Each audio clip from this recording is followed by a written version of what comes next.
Vamos al himno número C16. C16. Oh amor de Dios. C16.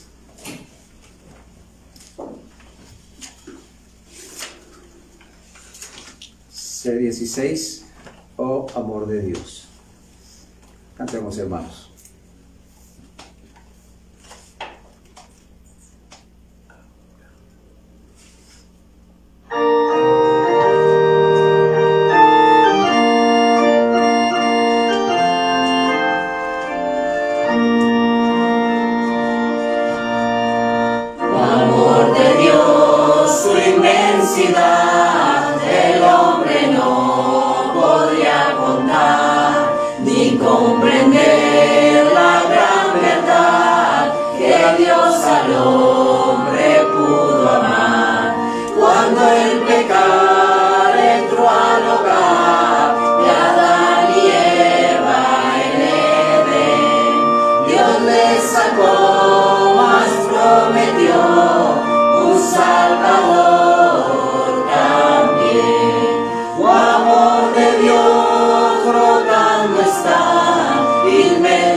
Hermanos, vamos a abrir la escritura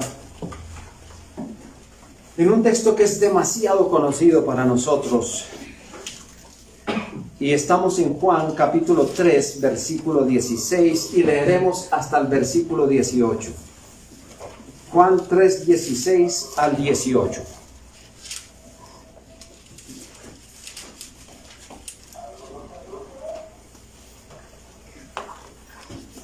Juan 3, 16 al 18 dice de la siguiente manera: porque de tal manera amó Dios al mundo, que ha dado a su Hijo unigénito, para que todo aquel que en él cree no se pierda, mas tenga vida eterna.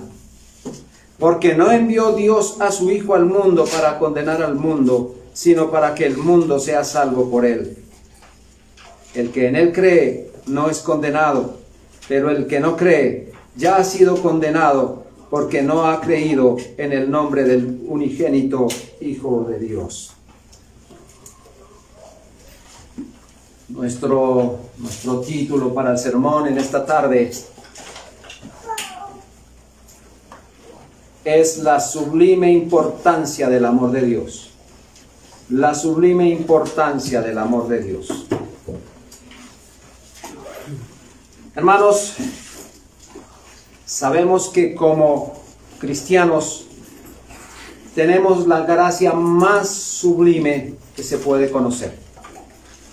Aún a pesar de no conocer en muchas ocasiones este tema por diferentes asuntos doctrinales o teológicos, sin haberlos estudiado con profundidad, sin ni siquiera mirar ese tipo de cosas, ya algunos definitivamente lo entendemos y poseemos de manera muy importante esta gracia, y es el amor de Dios.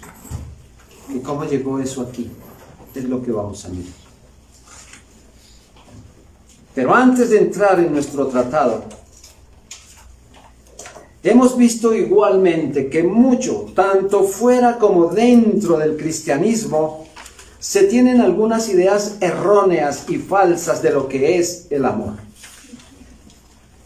Las que sin lugar a dudas tienen que ser corregidas, ya que hay demasiados que están malentendiendo por completo este tema. Hablar del mundo, hermanos, y hablar del amor que hay en el mundo es supremamente claro que ellos no conocen de esa gracia divina. El mundo se aferra a una idea de lo que es el amor. No saben qué es esta bella gracia. Sin embargo, al amor se le componen poesías, se le hacen canciones que incluso hasta lágrimas traen a los ojos. Y no obstante con eso ya también le hacen celebraciones grandiosas y otros inventos. Pero todo lo hacen de una manera muy equivocada, de una manera muy superficial, solo llevándolo a los terrenos de lo terrenal, y están desprovistas de todos los compromisos serios. Quiero decir entonces con esto, que ellos aman, la verdad sí, ellos aman, pero solo hasta que algo muy débil, y muchas veces sin relativa importancia, eso lo destruye. Hay que ver, por ejemplo, en la actualidad, y no solamente en la actualidad, desde hace muchos días atrás, cómo el amor de la pareja se ha diluido con tanta prontitud.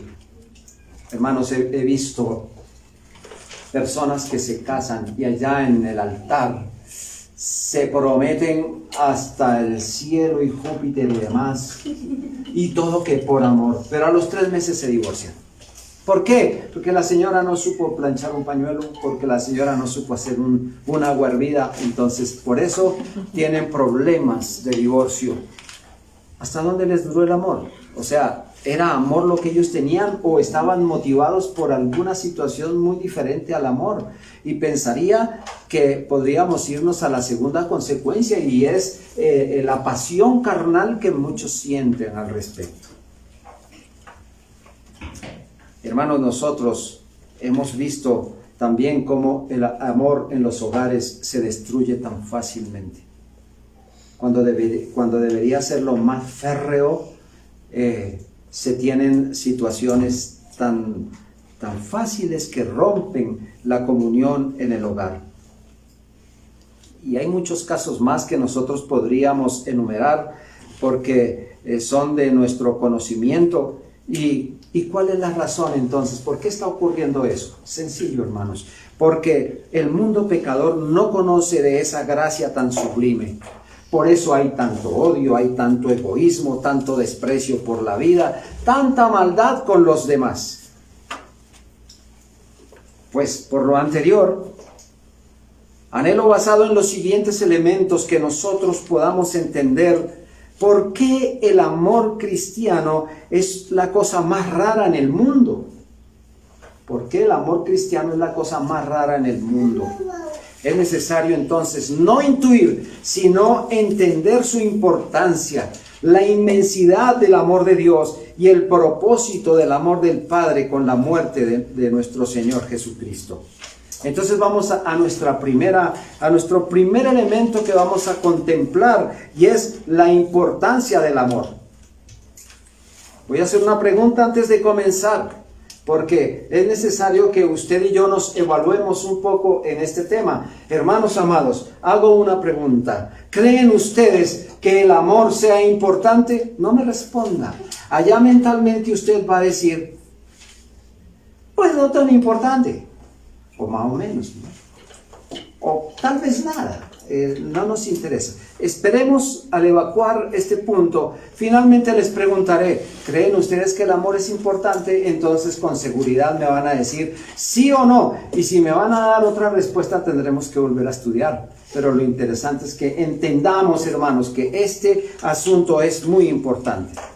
Por eso no quiero bajo ningún postulado humano tratar este punto.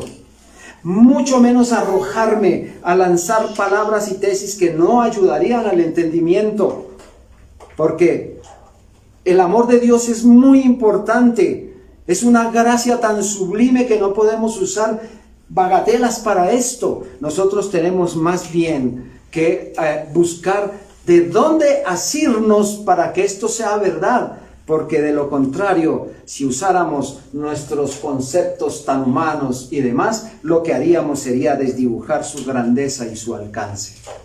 Entonces, como dijimos, ¿de dónde vamos a tomar el asidero para saber por qué el amor de Dios es importante?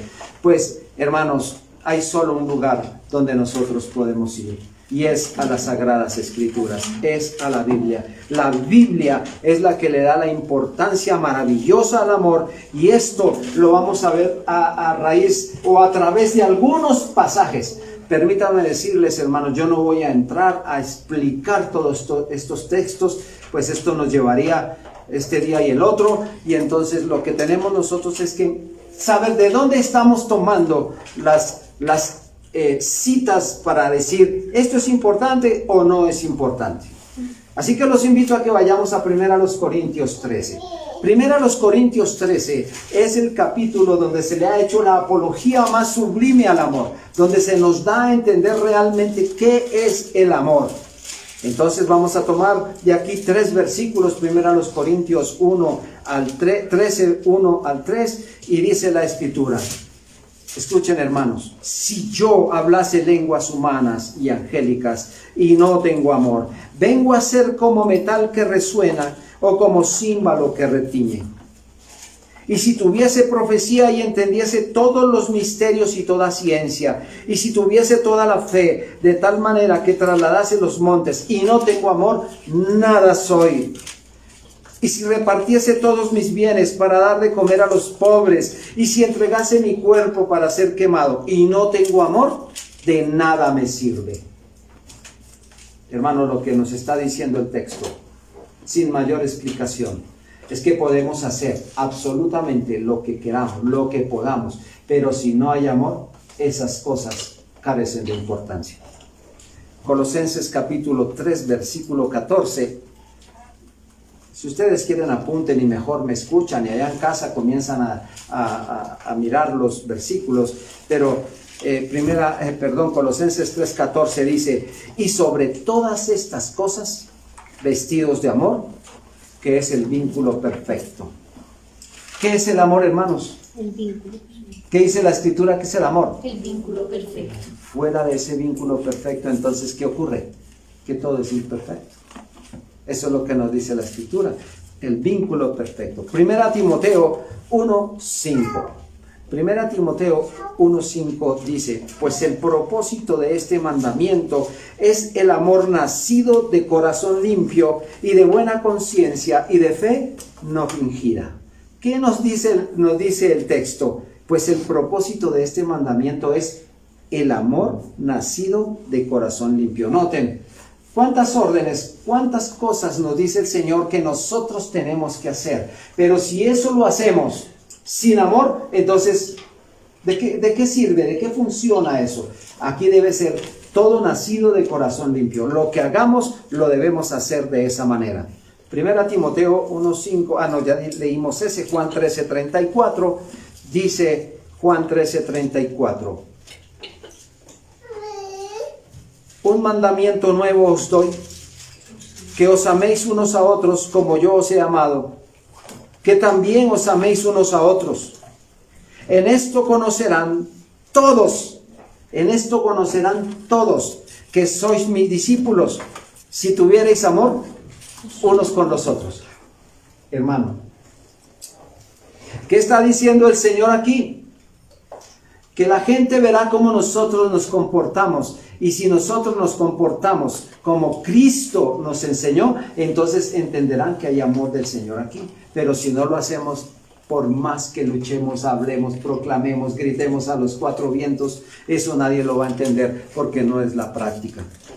Hay muchos textos más en los que podríamos seguir navegando, pero creo con toda seguridad que con estos textos que hablamos muy elementalmente, pero sabiendo que vienen de la Escritura, ellos no necesitan mayor comentario de decir que es Dios quien ha ordenado que todas las cosas se hagan basadas en el amor. Esa es la importancia del amor cristiano ante los ojos de Dios. Ahora, hermanos, debo decirles a ustedes exactamente en esta exposición, y me parece muy importante decirles a ustedes que no es amor, que no es amor. Entonces miremos qué no es amor, y voy a decirles varias cosas con relación a esto. El amor no consiste simplemente en ejercitar obras de misericordia. ¿Cuántos de nosotros hacemos obras de misericordia? Y si acaso las hacemos, recordemos que no es por amor. Mire, hagamos cuenta, llega alguien a nuestra puerta, toca, salimos, vecino, es que no tengo para comer, mi hijo se está muriendo de hambre, vivimos debajo del puente, el frío y todo. ¿Nos mueven a qué? A misericordia. Y entonces usted, sin darse cuenta, saca la libra de arroz, el chocolate, la cobija, el saquito, se los da y se van. ¿Qué acaba de hacer usted, hermano? Una obra de misericordia. Pero permítame decirle, ¿lo hizo con amor o no? Y entonces usted dice, no, porque simplemente a esa persona se le dio lo que pidió, se fue, ¿y acaso usted volvió a indagar por ellos? ¿Acaso usted le hizo un seguimiento? ¿Está tan preocupado por el bienestar de ellos? De seguro que no, simplemente dimos el arroz y a lo que vinimos. ¿Qué pasó con esa obra de misericordia? Eso no es amor. Hermano, y valga la oportunidad, el pastor estuvo enseñándonos desde el púlpito que nosotros no debemos usar nuestros dineros santos para hacer obras de misericordia con aquellos que la monedita, que por favor, que para arriendo, etcétera. Porque nosotros de nuestros recursos damos, bueno, algunas minucias pudiera ser, pero ¿para qué las usan ellos? Hermanos, para hacer cosas paganas, pecaminosas, etcétera. Y entonces no debemos hacer esto, hermanos. Todo lo que hagamos debe ser hecho con amor. Permítanme, ¿no tenemos dónde mostrar la misericordia nosotros acaso? Bueno, entonces no se trata solamente de hacer obras de misericordia, pues el mismo apóstol nos dice, y si repartiese todos mis bienes para dar de comer a los pobres y no tengo amor, entonces de nada me sirve. Este es un deber, hermano, de nosotros los cristianos. Lo podemos hacer y aún faltos de amor. El amor bíblico entonces no consiste también en decirle así, sí a todo para no ofender a las personas. Y en esto sí que a veces entramos en hierro nosotros, pues para que no se sientan mal, digámosle sí, y vienen con mentiras, vienen con cosas, y nosotros sí, digámosle que sí, pues para tener el favor de la persona y no tengamos inconveniente con ellos. Eso no es amor, porque es necesario manifestarse contra las demás religiones. Es necesario hablar contra los falsos maestros. Es necesario, hermano, proclamar la palabra del Señor para evitar de aquellos que engañan a los demás, para hacerles creer a todos que van al cielo y que el infierno no existe. No podemos nosotros aprobar el mal. Nosotros no debemos pasar por alto el pecado o hablar bien de la inmoralidad. Nada de eso es amor. Consideremos entonces lo importante que es. Y aquí vamos, hermano, a condensar en este mandamiento las dos tablas de la ley moral. Así que, en primer lugar, el amor es para Dios. Aquí vamos a dirigirnos a la primera tabla. El amor es para Dios. Es decir, todos aquellos que tenemos amor, amamos al Señor y queremos amar más a Dios con todo nuestro corazón, con todas nuestras fuerzas, con toda nuestra alma, con toda nuestra mente. Y el segundo es semejante. Amarás a tu prójimo como a ti mismo. Notan, aquí están las dos tablas. El Señor dice, esa es la importancia del amor que tenemos. Primero va para Dios, todo lo relativo para el Señor. Recuerden que los 4 primeros mandamientos de la primera tabla son todos dirigidos al Señor para darle gloria a Él. Ese es el amor que debemos manifestar. Y los demás van hacia nuestro prójimo. Son igualmente importantes. Así que, hermanos, nosotros tenemos que mirar que ese amor bíblico que tenemos nosotros como creyentes, ese amor bíblico que tenemos como creyentes nos permitirá a todos nosotros, los que hemos creído en Cristo, tener amor en todos los hechos, todo lo que nosotros hagamos. Y aquí es donde yo les voy a recomendar a mis hermanos: nunca hagamos las cosas con desgano. Nunca hagamos las cosas, como solemos decir, arrastrando los pies. Nunca hagamos las cosas sin gozo, porque entonces, ¿dónde está el amor de Dios? Aquí es donde reflejamos esto. Si vamos a hacer algo, hagámoslo para el Señor. Si vamos a hacerle bien a las personas, hagámoslo con amor, sin buscar ninguna recompensa.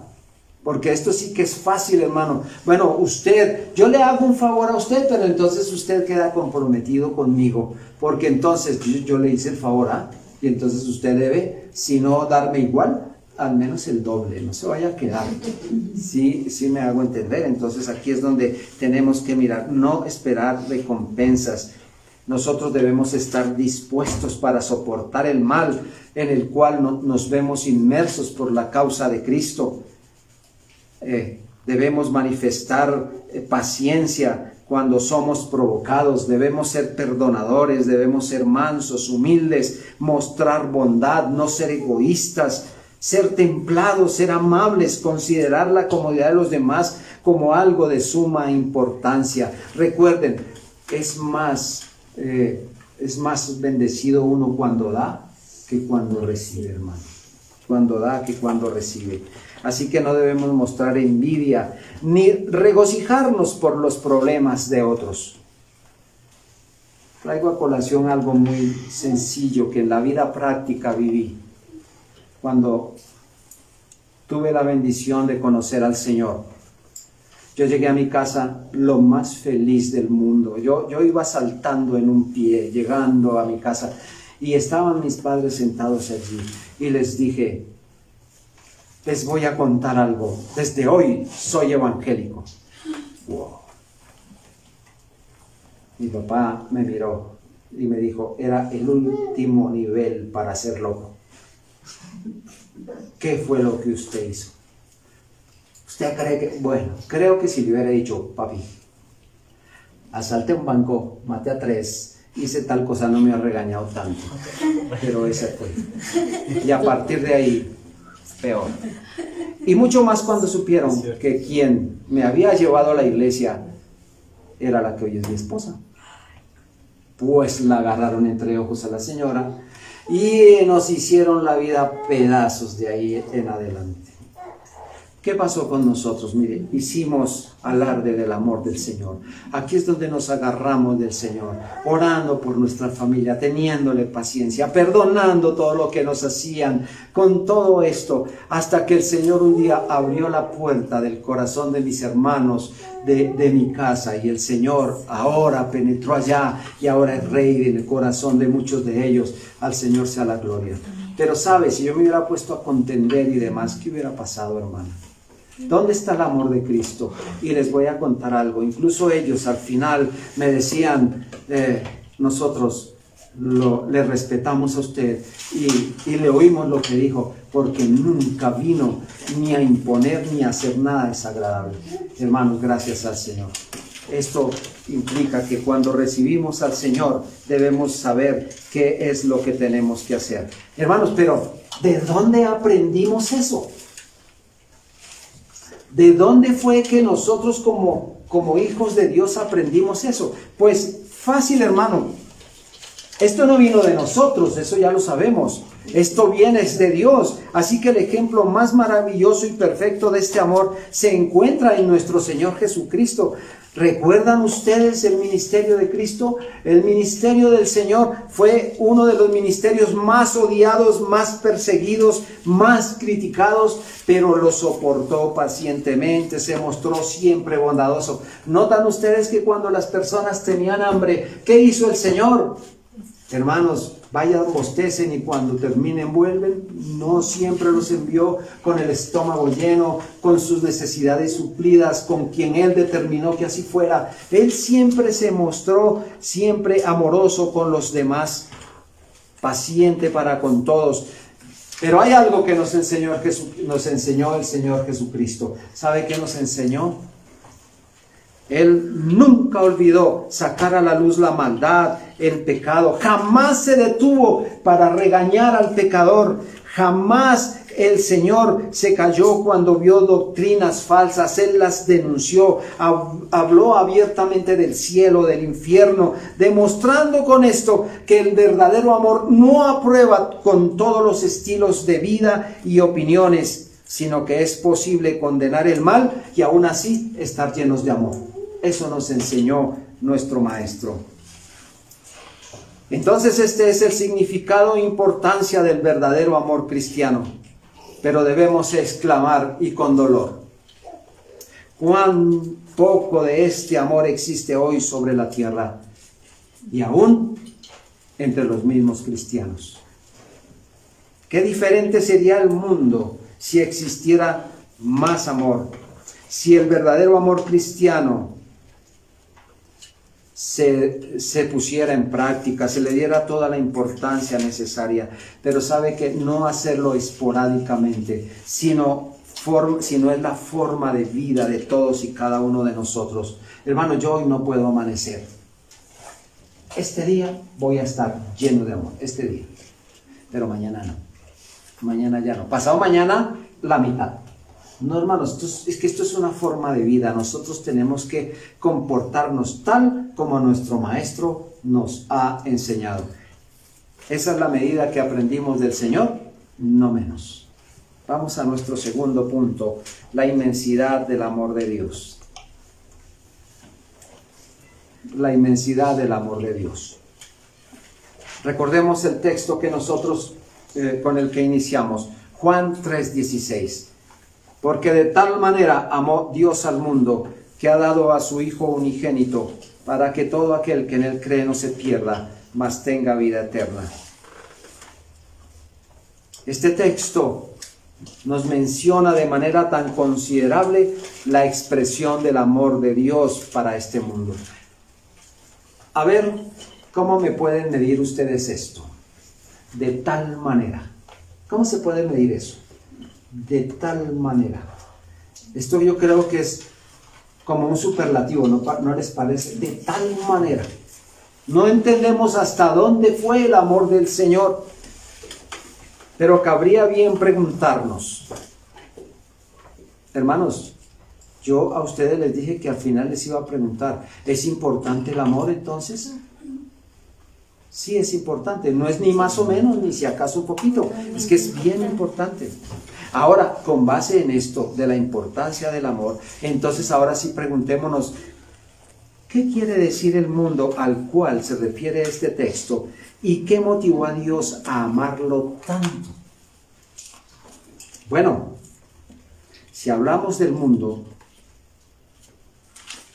nosotros nos estamos refiriendo a la fuente de los más grandes peligros para el alma.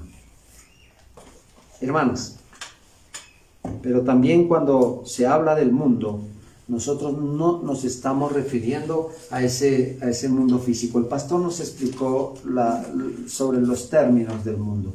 No nos estamos refiriendo a eso. Nosotros lo que estamos diciendo es que lo que Dios creó no es dañino, porque pues todo tiene su porqué y eso no es dañino para el alma. Imagínense ustedes que Dios creó el árbol y fuera dañino para nosotros, para nuestra alma. Creó la vaca y dañino para nosotros. Entonces, ¿qué tendríamos que hacer? Evitar ver el árbol y evitar la vaca, ¿verdad, hermanos? Eso es lo que tendríamos que hacer porque sería dañino. Pero Dios creó esto para nuestro beneficio. Entonces, no es malo en sí mismo. Decir, hermanos, que algo físico es en sí mismo pecaminoso es un error fatal y tonto. No, el árbol es pecaminoso y entonces, o sea, eso no debería ser. Sin embargo, debemos tener cuidado con ese postulado filosófico que dice que Dios está en todo y todo es Dios. Dios está en todo y todo es Dios, porque podríamos decir, Dios está en el árbol y está en la vaca, ¿cierto? Y entonces, veámoslo al contrario, ¿qué es la vaca y qué es el árbol? Dios, porque si Dios está en todo y todo es Dios, entonces hay que tener mucho cuidado aquí. A lo que nosotros nos estamos refiriendo es que aquellas personas que piensan solo y únicamente en las cosas de este mundo, esas son las que estamos refiriéndonos del mundo y descuidan el mundo venidero. Es de aquellos que se preocupan más del cuerpo que del espíritu, de aquellos que buscan agradar más a los hombres que a Dios, de aquellos que dice el salmista en el Salmo 107:11. Por cuanto fueron rebeldes a las palabras de Jehová y aborrecieron el consejo del Altísimo. Es de esos a los que el Señor se está refiriendo, que Él vino a amar del mundo, a esos. Muy bien, el mundo entonces al cual nos referimos es ese que es el enemigo de Dios, que odia lo del Señor, que se consume en el pecado, en ese pecado abundante, que se consumen en sus inmensas depravaciones. Un mundo que está lleno de una incapacidad total de hacer algo bueno para con Dios. Es ese mundo el que se estaba perdiendo y que necesitaba una solución, un remedio. Permítame decirles, hermanos, yo sé que esto es difícil para hablar en este momento, pero ayúdenme. Noé vivió en un tiempo en donde todo lo que le rodeaba, ¿cómo estaba? Rodeado de pecado y de maldad. El Señor dijo, porque el pensamiento de ellos es continuamente el mal. Ahora, ¿qué determinó hacer el Señor para dar un remedio a esto? Pues bueno, hermanos, Noé, súbase con su familia a esto que usted va a construir, meta unos animales ahí y acabó con el resto. Ese fue un remedio que Dios dio. Ahora, mirémonos en este momento, ¿cómo nos encontramos nosotros? ¿Como en los días de Noé? O quizá peor que en los días de Noé. Y obviamente este mundo se está perdiendo, pero a pasos agigantados. Y entonces, ¿qué vamos a hacer, hermanos? Nosotros no podemos hacer nada. Quien tiene el remedio es el Señor. Por eso, el Padre, sabiendo que el pecador nada puede hacer para restaurar la comunión con Él, Él, de su santa voluntad, por el consejo eterno de su corazón, decidió en su inmensurable amor. Y cuando hablamos de inmensurable amor, ¿sabe qué estamos diciendo?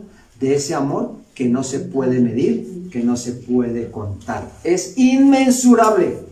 Entonces estamos diciendo que Él, por su inmensurable amor, envió a lo que más amaba. ¿Qué era lo que más amaba? ¿Su naturaleza?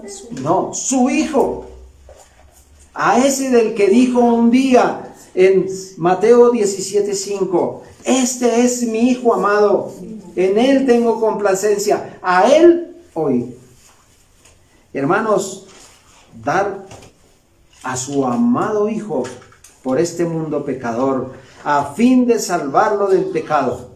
Ahora, Cristo vino al mundo y Cristo, cuando vino al mundo, había dos razones por las cuales el Señor podía haber venido.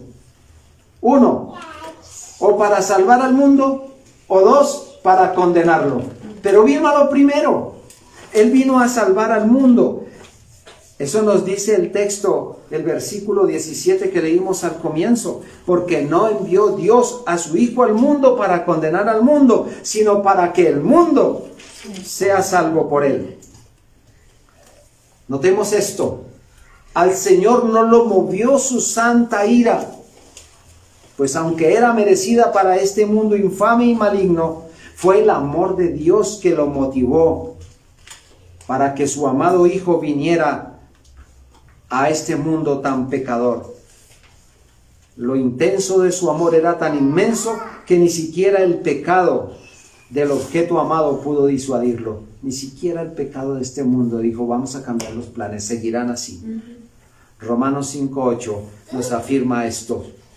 Mas Dios muestra su amor para con nosotros, en que siendo aún pecadores, Cristo murió por nosotros.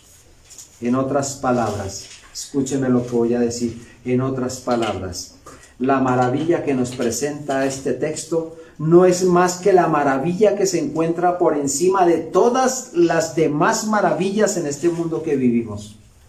Es la maravilla del inmensurable amor de Dios hacia los pecadores. Y este es el nivel que nos invita a medir la grandeza del amor de Dios. Es tan grande que supera el odio y el rechazo del Dios Santo hacia el pecado, porque el amor consiste en que Dios decide amar al mundo por una razón muy diciente. Dice 1 de Juan 5:19, el mundo entero está bajo el maligno. Y Dios no vino y no creó el mundo para que el maligno se adueñara de él. Por supuesto que Dios tenía que dar un remedio. Bueno, no. Él de su propia voluntad y de su amor quiso hacerlo para que este mundo no continuara bajo el dominio absoluto de nuestro enemigo. Así que Dios, que es absolutamente santo, justo y bueno, pudiera amar a este mundo de tal manera que entregó a su Hijo unigénito por ese mundo y poder salvarlo. Recordemos, este mundo es poderoso y suficientemente malo. Hay una intensidad por hacer el mal de la manera más salvaje. Y como este mundo es tan malo, escuchen, hace falta un amor muy grandioso para amarlo en su totalidad. Y mucho más amor para amarlo tal como Dios lo amó al dar a su Hijo por él. Hermanos y amigos, yo encuentro aquí en este lugar todavía personas que aún no han rendido su vida al Señor. Hermanos y amigos, es algo muy importante saber qué es lo que nos está planteando este texto y este tema en nuestros corazones. Y lo que está tratando de decirnos es que nosotros debemos despertar en nuestra alma un sentimiento asombroso ante la maravilla y el misterio del amor de Dios hacia un mundo pecador, de tal modo que por mucho que nosotros busquemos en el universo entero, hasta el último de los rincones más ocultos, no hallaremos una maravilla tan grande y un misterio tan insondable como este, que el gran y buen Dios, cuya santa justicia se inflama de indignación ante la visión de tanta iniquidad y cuya absoluta santidad se aparta con error ante cualquier impureza, ama a este mundo pecador a pesar de todo. Sí, señores, lo ha amado de tal manera que ha dado a su Hijo unigénito para que muera por él. Así que si Cristo vino a morir por el mundo al cual el Padre amó intensamente, eso tiene un propósito. Y entonces, en tercer lugar, miremos el propósito de la muerte de Cristo. El propósito de la muerte de Cristo. Sabemos con certeza que Dios es soberano, que el Señor es dueño de esta creación y que cada asunto que Él realiza tiene un porqué, tiene una dirección, tiene un para dónde ir, porque Dios no hace cosas en las que empieza una tarea y ahora para dónde que sigue. No, Dios sabe para dónde lleva todo. absolutamente todo. Así que la Escritura nos dice que Dios Padre, Hijo y Espíritu Santo tiene la intención de salvar pecadores, de salvar hombres del infierno. Y esto se hizo por medio de la obra de Cristo el Señor, que fue usado para este fin.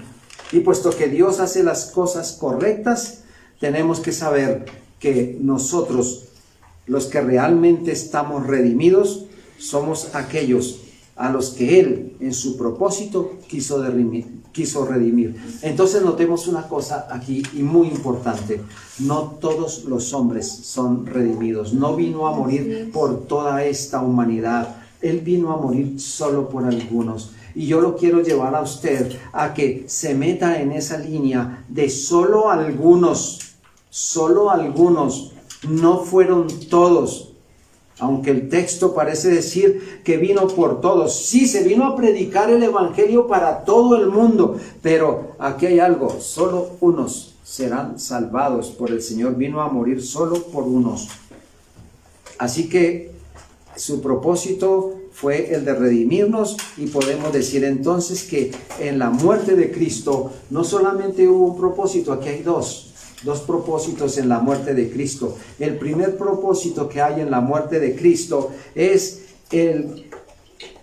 glorificar al Señor, ese Dios que hace todas las cosas. Y cuando Dios hace cualquier cosa que Él haya visto que es congruente, que es lo que nosotros necesitamos, lo primero, su primer propósito es mostrar su propia gloria. Todas las demás cosas, todo lo que el Señor hace, son principalmente para glorificar al Señor. Romanos 11:36 dice esto, hermanos, y nos afirma lo que acabamos de decir. Porque de Él, y por Él, y para Él son todas las cosas. A Él sea la gloria. Notan, hermanos, son todas las cosas. A Él sea la gloria. Pero la muerte de Cristo también tuvo un propósito secundario, y es el de salvar a los hombres de sus pecados y llevarlos a Dios. Entonces ahora, ¿qué nos corresponde demostrar? Y lo que nos corresponde demostrar es qué fue lo que la muerte de Cristo compró. ¿Qué fue lo que Él compró para todos aquellos por quienes murió? Es decir, todo lo necesario para que gocen de dicha salvación con toda seguridad y obtener todas las buenas cosas que fueron prometidas en el acuerdo con su Padre. Eso fue lo que el Señor vino a comprar, por eso vino a morir, para que se cumpliera el propósito santo, sus promesas en cada uno de nosotros. Así que la muerte de Cristo fue para beneficiar a todos aquellos por quienes Él murió. Las Sagradas Escrituras nos muestran lo que Dios se propuso hacer en la muerte de Cristo. Así que voy a leer unos versículos para ayudarnos a entender lo que el Señor vino a mostrarnos por la muerte de Cristo. Lucas 19:10 dice: porque el Hijo del Hombre vino a buscar y a salvar lo que se había perdido. Hermano, ¿algo más claro que este texto? Vino a buscar y a salvar lo que se había perdido. Nos dice que Dios se propuso realmente buscar pecadores y llevarlos a Cristo, y así salvarlos por la muerte de su Hijo. Y gracias a Dios por su inmensa bondad. Les voy a decir por qué. Porque ahí nos encontró a nosotros. Allí nos halló. O sea que su ministerio, su muerte, cumplió un propósito aquí. Ya estamos en el Señor. Alabado sea su nombre, hermano. Mateo 1:21 dice: y dará a luz un hijo, y llamará su nombre Jesús, porque él salvará a su pueblo de sus pecados. Entonces, hermanos, cualquier asunto necesario para efectuar la salvación de los pecadores tenía que ser hecho solo y únicamente por Cristo. No era de otra forma, no había otra manera de poderlo hacer. Hermanos, ustedes han oído que todos los caminos conducen a Roma. Geográficamente sí, no podemos discutirle a nadie. Si usted puede llegar por donde quiera, pero llegar a Roma. Se demora más o menos, pero lo hará. Pero llegar al cielo, solamente hay un camino. Amén. El mismo Señor dijo, yo soy el camino, la verdad y la vida. Nadie va al Padre si no es por mí. Solo era por Cristo, porque Él salvará a su pueblo de sus pecados. 1 Timoteo 1:15. Palabra fiel y digna de ser recibida por todos, que Cristo Jesús vino al mundo para salvar a los pecadores, de los cuales yo soy el primero. Permítame, Pablo, colármele. Yo también quiero ser el primero de los cuales Él salvó. Mire, hermanos, ¿qué necesidad tenemos de Cristo? Muchísimo. Necesitamos, ojalá, estar en la primera fila por donde el Señor pasa salvando, ¿verdad, hermanos? Yo no puedo entender hasta aquí cómo muchos tomamos la salvación del Señor de una manera como tan deportiva, como tan displicente. Era lo que nos tocaba. Ya somos salvos. ¿Y qué con eso? No, hermano, saber que fue el Hijo amado, el único del Señor que vino y lo entregó para rescatarnos del pecado. ¿No creen, hermanos, que eso tiene un inmensísimo valor? Hermanos, por favor, esto no nos permite ver entonces que Cristo simplemente vino para hacer que la salvación de los pecadores fuera posible. No, a eso no vino exactamente, ni tampoco vino para abrir una puertica así chiquita y decir, bueno, entren por ahí los que quieran. El Señor no vino a hacer eso, hermano, sino que el Señor vino para salvarlos a todos los pecadores de la culpa y del poder del pecado. A eso vino, y no es que todo el que quiera venir entre. Por eso, una vez más demos gracias porque el Señor nos permitió entrar por esa puerta y ahora caminar por el camino angosto. Hermanos, Hebreos 2, versículos 14 y 15. Así que por cuanto los hijos participaron de carne y sangre, Él también participó de lo mismo, para destruir por medio de la muerte al que tenía el imperio de la muerte, esto es el diablo, y librar a todos los que por el temor de la muerte estaban durante toda la vida sujetos a servidumbre. Eso está en Hebreos 2, versículos 14 y 15. ¿Qué puede ser más claro que esto, hermano? En el contexto se nos viene hablando que los que son librados son los hijos que el Padre le trae al Señor. No todos son librados del diablo y de la muerte, sino solamente aquellos por los que Cristo murió. Ahora miremos Efesios capítulo 5, versículos 25 al 27. Efesios 5, versículos 25 al 27. La Escritura dice, así como Cristo amó a la iglesia y se entregó a sí mismo por ella, para santificarla, habiéndola purificado en el lavamiento del agua por la palabra, al fin de presentársela a sí mismo una iglesia gloriosa, que no tuviese mancha, ni arruga, ni cosa semejante, sino que fuese santa y sin mancha. Hermanos, no creo que sea posible decirlo de otra forma. Que haya alguna manera más clara de decir lo que el Espíritu Santo ha hecho en este pasaje. Recuerden, Cristo murió para purificar, para santificar y para glorificar a la iglesia, entre las cuales, entre la iglesia estamos nosotros. Así que bendito el Señor por esto. Hermanos amados, está claro en los anteriores versículos que la muerte de Cristo tenía la intención de salvar, de librar, santificar y hacer justos a aquellos por quienes Él murió. Pregunto entonces, de acuerdo a lo que hemos venido charlando, hermanos queridos, ¿todos los hombres son salvados, librados y santificados y hechos justos? ¿Todos los hombres? No. Lo podemos afirmar con certeza. No. porque entonces, si hubiera sido al contrario, la muerte de Cristo no habría tenido ningún propósito definido. Así que, hermanos, gracias al Señor, porque esto es lo que la palabra de Dios nos enseña y estamos afirmados es por ella.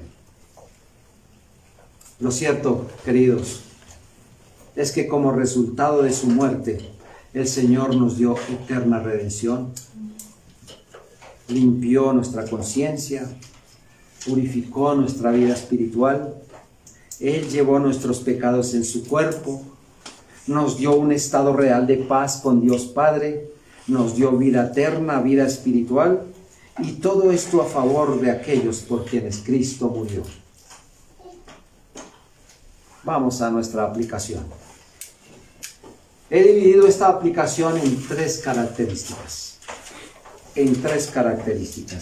Y esta aplicación, hermano, nos habla que hay luces tan refulgentes que nos están mostrando para que nosotros admiremos con regocijo el amor de Dios en Cristo y para que podamos ver la expresión del regalo de Dios. He preguntado a donde he ido, hermanos, cuando usted recibe un regalo, ¿qué hace con él?